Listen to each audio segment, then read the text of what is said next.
ทุ่งนาทุ่งนา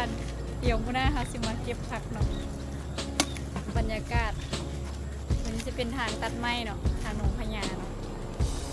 โอ้ยโอเคขับรถไปเลยเด้อพอสิยางนี่เจ้ากำลังแปลงทางไม่หาสิมาเก็บผักผักมาไกลแล้ว ไปบ่หรือจะย่างไป ย่างไปเอง มาเด้าอย่างงบรรยากาศประมาณนี้เนาะ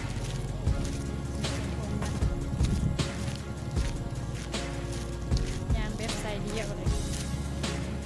เที่ยวพาเที่ยวเนาะ